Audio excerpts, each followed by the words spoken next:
등에 문신을 새겨서 과자 중 일진 오브 일진이라는 별명이 있는 롯데 칸초. 이런 문신 과자는 1980년대 일본에서 우르르 탄생해서 삼국지 버금가는 치열한 싸움 끝에 우열이 정해졌는데요. 치열한 동물 문신 싸움에서 최종 승리한 제품이 바로 롯데의 코알라노 마치입니다. 문신 보물찾기 컨텐츠 과자라 할 수 있는 이 코알라노 마치에 대한 재밌는 이야기 해보겠습니다. 사실 문신과자, 아니 도안과자는 화과자에 그림을 그려 팔던 에도 시대까지 올라가지만 우리가 흔히 말하는 상품 형태의 과자 이야기를 해보려고 합니다. 때는 1980년대 초반, 일본에서는 동물 캐릭터들이 유행하기 시작했고 과자에 동물 그림을 그려넣는 삼국지가 펼쳐지게 되는데 그 시작의 문을 연 건 1979년 메이지에서 곤니치와 판다라는 판다가 그려진 제품을 발매했습니다. 이것이 오나라. 벌써 전개가 예상되시나요? 그리고 4년 뒤 1983년 4월 15일 모리나가에서 파쿤초라는 제품을 발매하는데 이 발매일은 공식 스폰서로 협업했던 도쿄 디즈니랜드의 개장일과 같은 날이고 발매 초부터 지금까지 일관되게 월트 디즈니 캐릭터를 패키지 디자인이나 보안으로 사용합니다. 이것이 총나라. 다음 해인 1984년 3월 가장 늦게 출석한 지각생 주제의 천하를 통일하는 제품이 롯데에서 발매되니 그것이 바로 코알라의 행진, 코알라노 마치입니다. 판다파, 쥐도리파, 코알라파는 각자 등에 문신을 새기고 동심을 잡기 위한 치열한 전쟁을 벌입니다. 결론적으로 말하면 메이지 콘니치와 판다는 싱가포르에서 생산하며 헬로 판다라는 이름으로 해외에서 명맥을 유지하는 수준으로 일본 안에서는 멸망했습니다. 모리나가의 파쿤초는 현재 병실에서 산소호흡기를 쓰고 있다고 봐도 과언이 아닌데 도안 개수가 절정일 때 300종류였던 때가 있었지만 22년부터 42종류로 줄어든 걸 보면 아무래도 암흑기란 뜻이죠. 결국 이 치열한 동물 문신 싸움에서 승자는 천하대장군 롯데 코알라노 마치에게 돌아갔는데 이 코알라노 마치의 성공 스토리를 들으면 왜 합격 목걸이를 받았는지 고개를 끄덕이게 되실 겁니다.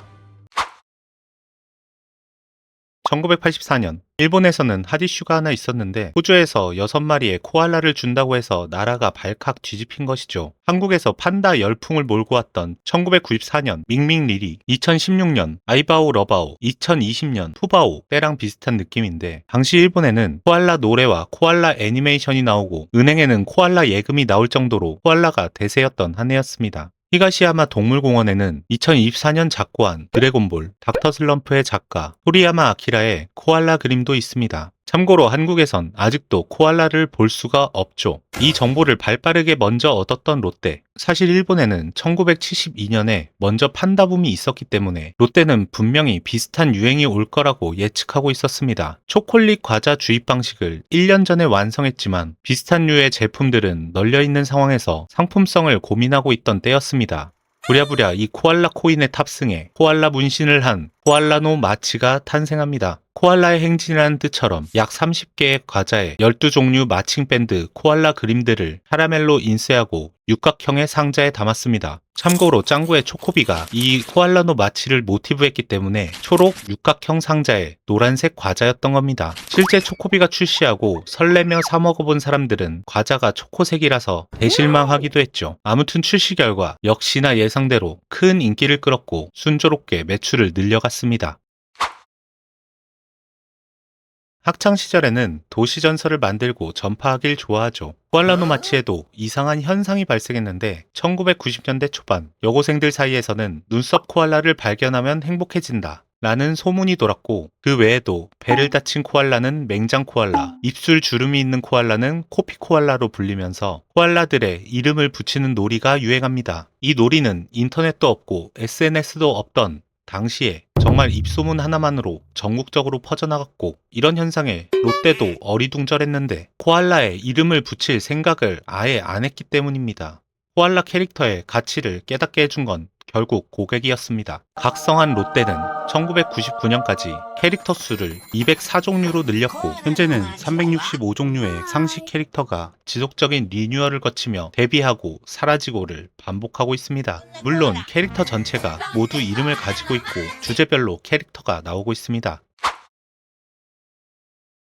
지금까지 나온 도안의 숫자는 담당자도 모를 정도라고 하는데 현재 25년 3월 기준으로 일식비노 개치로 귀여운 도안을 좀 찾아봤습니다. 양 코알라, 우메보시 코알라, 아버지 코알라, 달걀 코알라, 귀신 코알라, 허수아비 코알라, 샴푸 코알라, 어린이 코알라, AI 코알라. 와, 진짜 귀여운 게 너무 많아서 다 소개하지 못하는 게 너무 아쉽네요. 그리고 월드 카테고리엔 한국의 치마 초고리 코알라도 있습니다. 코로나 때는 시대의 공감대도 빼놓지 않았습니다.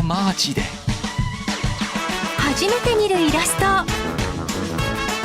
新たな絵柄が話題になっているのです。コロナの中でどうコアラの街の絵柄を表現できるかという視点を入れさせていただきました。コロナ禍をテーマにしたという新作コアラは6種類。どんな絵柄なのでしょうか。10箱買って一つ一つチェックしていきます。すると5箱目の途中で、ありました。オンラインコアラです。コアラ同士でリモート会議をするオンラインコアラ。横向きの珍しいプリントです。そして8箱目にはソロキャンプをするコアラを発見。結果10箱230個のうち2個の新作コアラを捕獲しました。その味は。頑張って探した分、美味しさが身に染みます。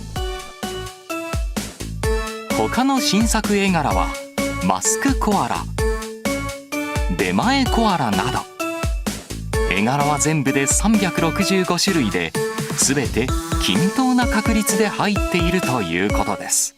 이렇게 코알라노 마치는 다른 도안형 과자와 비교해서 차원이 다른 퀄리티로 한 알 한 알 먹을 때마다 어떤 도안이 있을까 두근두근하는 재미를 줍니다.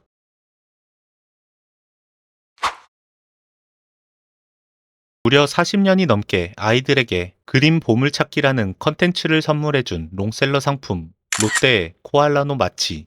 2020년에는 포켓몬 96종 도안을 넣은 한정판을 판매하기도 했습니다. 2024년 3월에 40주년 기념으로 500종류의 이름을 인쇄한 이름찾기 한정판도 출시했는데 반응이 좋아서 12월에 또다시 시작해 현재도 이름 인쇄판이 판매되고 있습니다. 본인 이름과 엄마, 아빠, 가족들의 이름을 찾는 즐거운 놀잇감이 되어주었죠. 그리고 일본에서 성장한 기업인 롯데에서 몰랐을 리가 절대 없는 작정하고 이름이 일본어로 똥치민 괴라라는 과자 롯데 칸초도 1984년에 출시된 동갑내기 친구입니다. 코알라노 마치와 비슷한 기술을 적용한 것으로 보이는 배다른 형제입니다. 칸초는 출시 초기 모리나가의 하쿤초를 베낀 느낌이 강했던 과자였죠. 비록 사촌지간이지만 칸초와 코알라노 마치는 맛이 서로 다르니 둘 다 먹어보시고 비교해보시면 재밌겠네요. 영어 교육용 코알라노 마치도 나오는데 재밌게 과자도 먹고 공부도 하는 아이디어가 참 좋은 제품입니다. 40주년을 맞아 코알라노 마치와 협업한 도쿄 바나나도 현재 판매되고 있으니 드셔보셔도 좋을 것 같네요.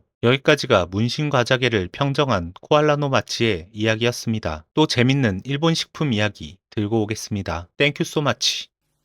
それは冬にしか会えない幻のコアラでした。見たの？冬だけの蜂蜜ミルク。ロッテコアラのマーチ。